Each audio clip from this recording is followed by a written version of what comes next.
Hello Aries, this is your tarot reading for the dates of June 6th through June 10th. Welcome back all subscribers, and hello to you all viewers. I see you, it's wonderful to have you. We have a delightful reading. The first card that we pulled for this tarot reading is the Ace of Swords. And we have a fairy. She's walking through a snow-covered forest. She has a snowflake hovering above her head, which symbolizes cosmic energy coming from above. And alongside her is a Siberian tiger who walks with her and hints at the power that she will demonstrate in her later years as she matures into her powers. The Ace of Swords, a card, talks about rough beginnings, but, you know, turning lemonade out of lemons. There's things that are bogged down, you know, long-term goals. There's a lot of confusion, so we're trying to clarify. So it looks like because there was bogged down enterprises that you've regained your composure and perception about exactly where you're going. So now you've matured by not having everything at your disposal. So that thing that is going to manifest is going to be more matured version of what you originally wanted. Yeah, so you have gained a new understanding, and it replaces any conceived ideas that you had. Now you're really grounded, and you have a renewed passion for what you want to do. This is still around you, but somewhat passing. And then we pull the Eight of Coins card, or Eight of Autumn.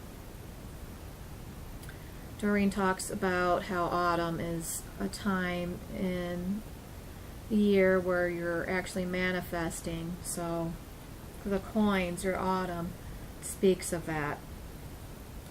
Here is a grandmother, and to the, well, it'd be on, let's see, to your right, the reader's right, a grandchild sits at the feet of her grandmother, wanting to know about her wisdom.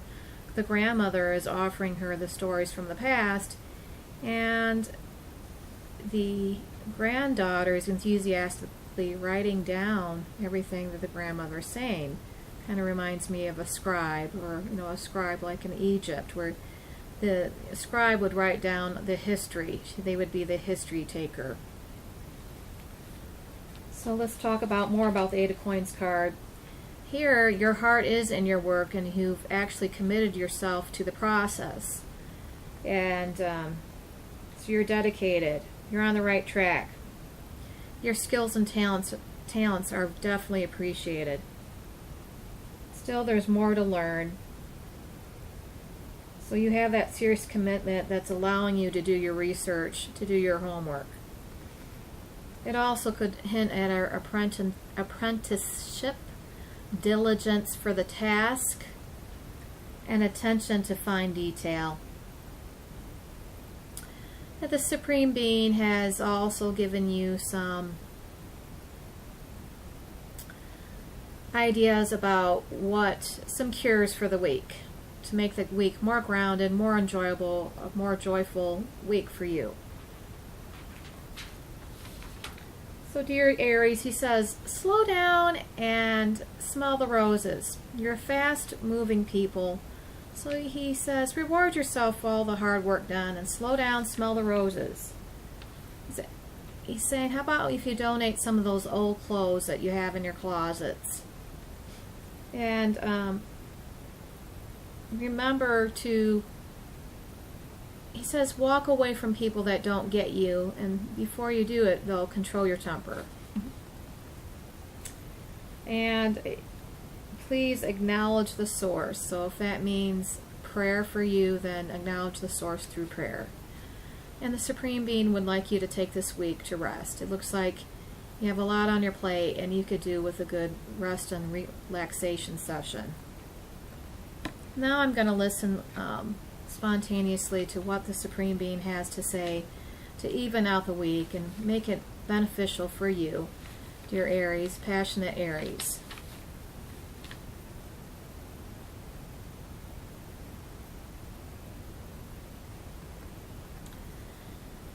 The Supreme Being says to restrict negative media.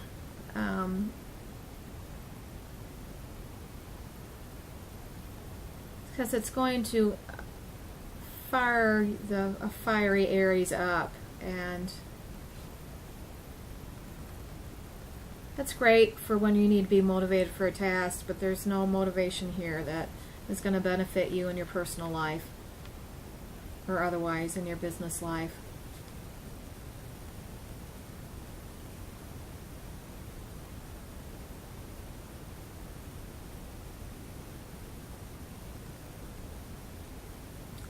Say and surround yourself with like-minded people. Find people that get you. You know, our first inclination a lot of times is to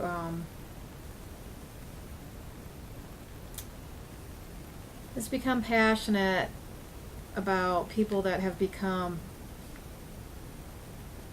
stoic about the world events and that kind of thing, but that you just need to surround yourself with like-minded people so that you don't feel the necessity of educating those people, and it looks like they're just not coming from the same place that you are, so it's best just to surround yourself with like-minded people.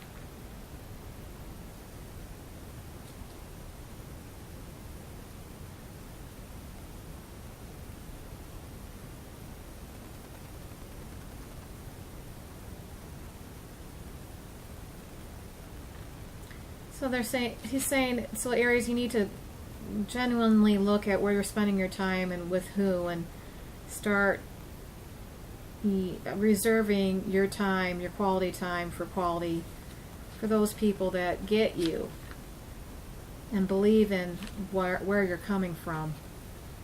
So it's kind of saying in a meditative space, you're supposed to look at truly where you're spending your time, and then look at if you reduce the hours there, if that would benefit your life in any way. It's saying outside of work.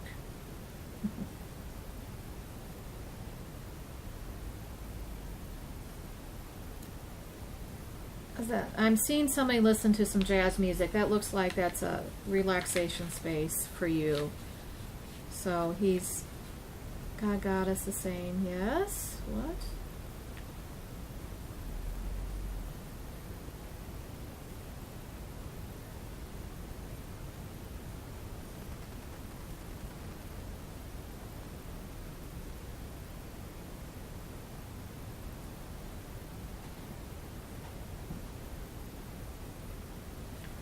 He's just saying that the climate is very changeable right now, and it doesn't really fit into people's ideas about beneficial coexistence. So we need to figure out, have a plan set down in advance, where if we run into people that are testy or that kind of thing, what is your plan B? And then use it.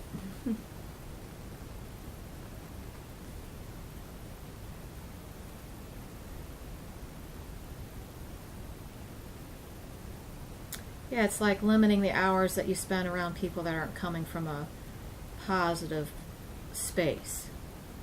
If they're coming from a negative space, then go, okay, I see where you're coming from. You're entitled to your opinion, but I'm going to be over here. That's plan B. Or you don't say anything and you just remove yourself from the situation. Anything else, Supreme Being? Anything to end it on a light-hearted note?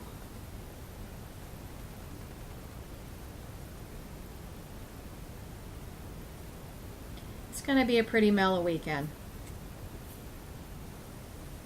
So it looks like it's pretty good time to get outside, and that will be a good space for rest and relaxation.